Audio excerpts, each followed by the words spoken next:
لاہور شہر میں جہاں لوگ بڑے بڑے کوٹھیوں میں رہتے ہوئے عیش و عشرت کی زندگی گزارتے ہیں، وہاں جھوگیوں میں چند ایسے لوگ بھی رہتے ہیں جو بنیادی انسانی حقوق سے بھی محروم ہے۔ یہ لوگ اب بھی پتھر کے زمانے کی زندگی گزارنے پر مجبور ہے۔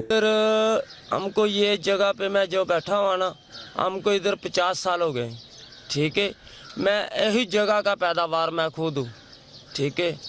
نہ اتنی ہم کو مدت ادھر ہوگی، نہ کس نے کبھی کوئی پانی کی ٹوٹی لگا کے دی، نہ کبھی کوئی بارش پہ جاوے کس نے اتنے ہیلپ نہیں کی۔ اتنے سال ہو گئے ہم کو بیٹھے ہوئے کو، ٹھیک ہے۔ نہ کوئی بجلی ہے، ہم بھی مسلمان ہیں، پاکستانی ہیں۔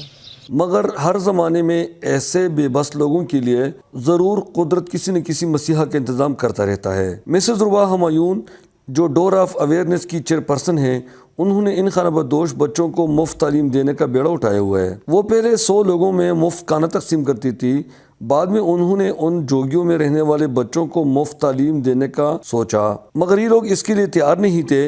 ربا ہمایون نے ان بچوں کو مفت کھانا دینے کے بہانے بلا کر ان کو تعلیم دلوانا شروع کیا۔ جی، جب اسکول ہم شروع کرتے ہیں، سب سے پہلے تو انہیں ہم کھانے کا لالچ دے کے بلاتے ہیں، کیونکہ انہیں تو معلوم نہیں ہے کہ ہمارے لیے تعلیم کتنی ضروری ہے۔ تو جب ہم کھانا دیتے ہیں تو وہ ضرور شوق سے اپنے بچوں کو بھیجتے ہیں، وہ کہتے ہیں جاؤ وہاں پہ کھانا ملے گا۔ تو اس طرح سے جب بچے آنا شروع ہو جاتے ہیں کھانے کے لالچ میں، تو ہم پھر ان کے تعلیم کا سلسلہ شروع ہو جاتا ہے۔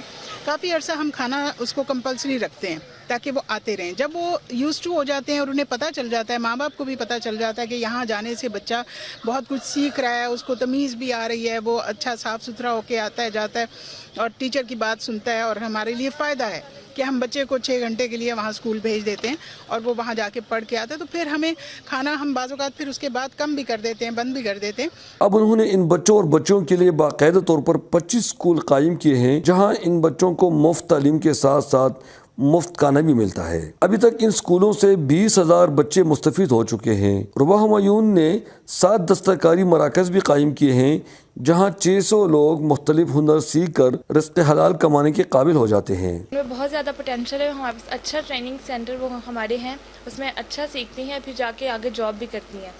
اور بیوٹیشن کا جیسے ہمارا ڈپلومہ ہے وہ کرتی ہیں، اس کے بعد بہت اچھی جگہ پہ ان کو گورنمنٹ جاب بھی مل جاتی ہے، پرائیویٹ بھی مل جاتی ہے۔ فری میچ میکنگ کے نام پر یہ ادارہ ضرورت مند لوگوں کی شادی کے لیے مفت خدمات سر انجام دیتی ہے۔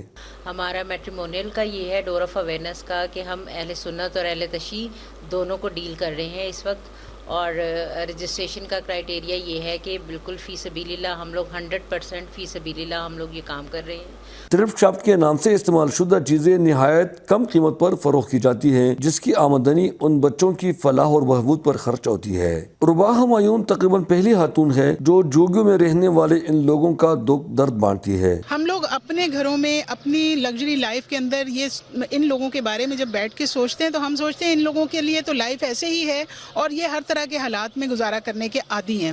حالانکہ سردی گرمی کی جو شدت ہے، موسموں کی شدت ہے، اس میں ان لوگوں کے ہاں اتنی زیادہ اموات ہوتی ہیں کہ یہ بیچارے اپنے اتنے زیادہ بچے یہ پیدا کرتے ہیں۔ اس کی وجہ بھی یہی ہے کہ ان کے بہت سے بچے مر جاتے ہیں، وہ سردی میں بعض اوقات اور کبھی گرمی میں لو لگنے سے اور اس طرح کے مسائل کا یہ شکار ہوتے ہیں۔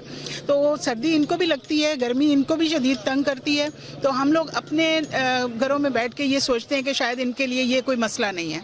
دستکاری مراکز میں لڑکیوں کو مختلف دستکاری اور ہنرمندی کی تربیت دی جاتی ہے۔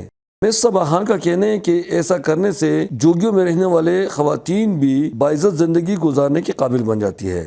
ہمارے ڈور آف اویئرنیس کے ووکیشنل میں جو بھی پروڈکٹس تیار ہوتی ہیں، ان سب سے جو ہمیں پیسہ جنریٹ ہوتا ہے، جو بھی اماؤنٹ آتی ہے، وہ سب کے سب ہمارے جو جھگیوں میں پڑھنے والے بچے ہیں ان کی تعلیم پہ خرچ کی جاتی ہے۔ ربا ہمایون نے اتنے بڑے کام کا بیڑا اٹھایا ہوا ہے، مگر وہ حکومت کے ساتھ ساتھ دوسرے مخیر حضرات سے بھی مطالبہ کرتی ہے کہ اس کار خیر میں ان کا ہاتھ بٹائیں تاکہ جھوگیوں میں رہنے والے ان بچوں کی صحیح تربیت کر کے ان کو مفید شہری بنایا جا سکے۔ زیادہ غلام فاروقی، ماڈل ٹاؤن، لاہور۔